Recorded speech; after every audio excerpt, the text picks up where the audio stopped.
Yes, we are off to Varanasi. With me is Dilip.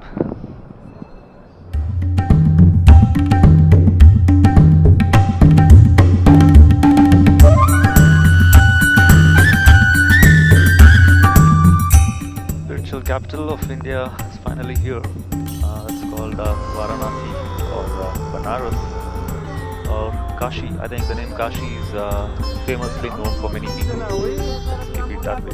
Kashi is here. Varanasi welcomes us with a shock. Yeah, that's a auto driver scam. We didn't want to drag it, just decided to get scammed, in fact, and accepted to his demand. Not sure if this is also predefined. Only God knows it. So the scam was not just with auto, but it was every possible way we found them. Something to make a note, if you're going in an auto rickshaw, you will not be given a room, even if it is booked online. That's because these drivers demand a hell lot of commission from the hotel, which they have a conflict between them, the hotel owners and the auto drivers. Even the online bookings portals, they have not paid these hotels yet, so they wouldn't accept any booking as well, unless it's a 3 or 5 star hotels, something like that. Partner in crime.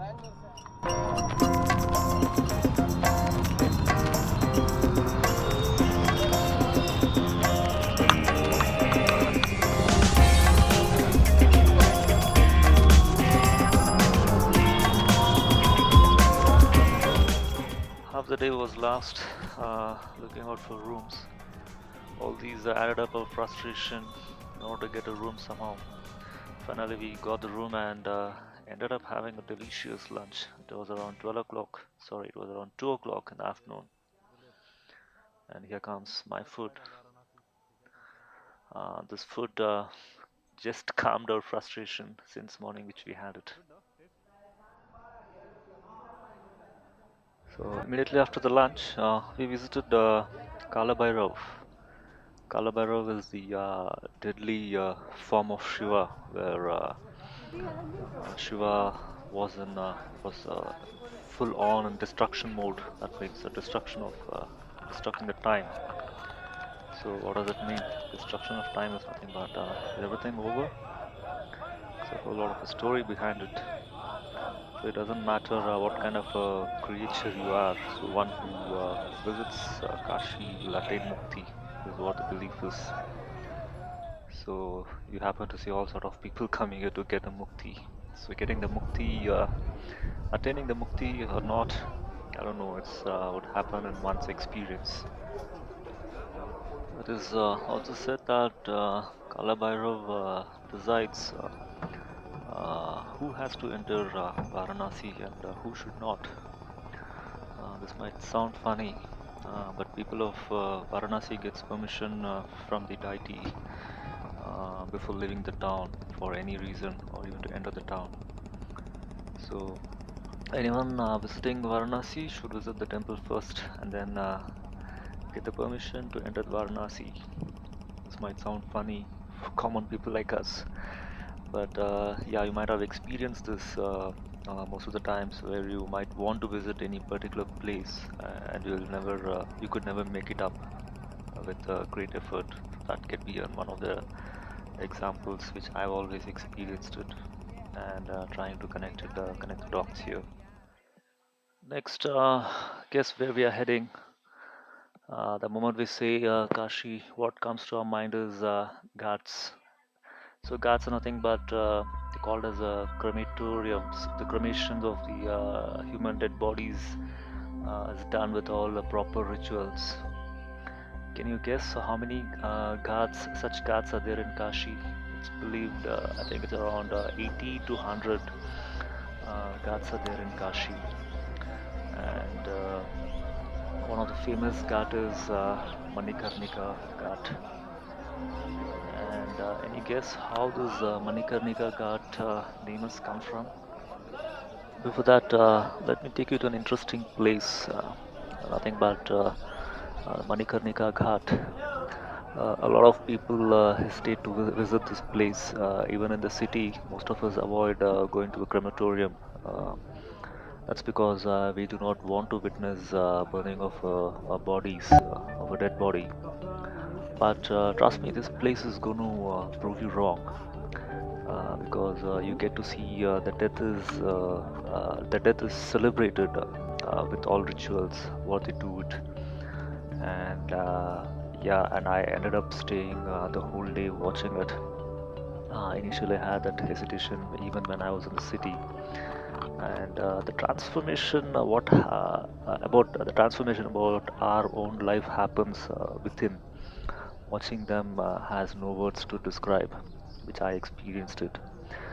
The best part of this ghat is burning of dead bodies do not emit any foul smell, which we often get to observe in city or town crematoriums.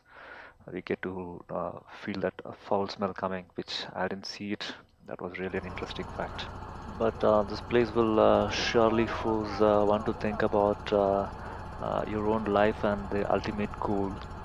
To get a sense of your mortality, I think one need to visit this place, and all of our life's problem will look just silly, meaningless. And watching these kind of a thing will prepare you how to address them than suffer, because you get to know what the ultimate goal of our life. Okay, now coming back to Manikarnika Ghat, how did we get this name? So Manikarnika is nothing but the Manikarnika is called as ornament of the ear or the earring.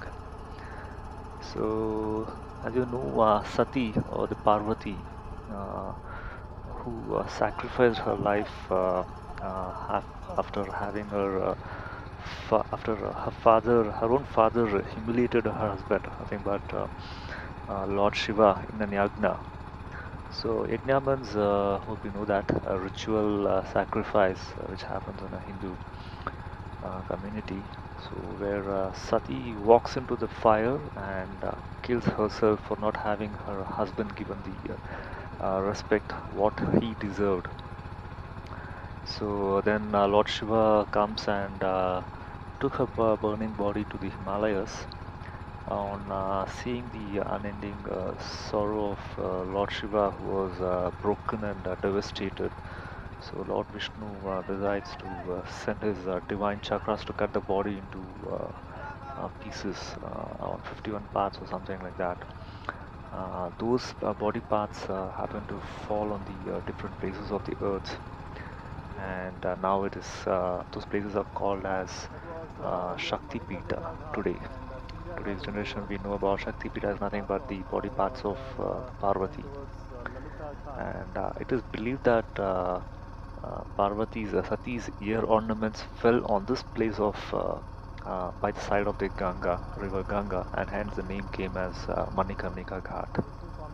The city Kashi, Varanasi, Banaras has a whole lot of interesting facts.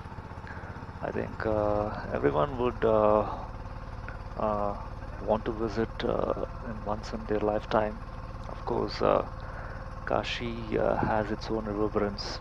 Kashi reverberates its significance, unless one knows how to approach such energy centers and not visit just like a tourist. You got to feel the energies there. So you get a thought in your mind, just make it happen. Book the ticket and visit. Best wishes, you do not 40s.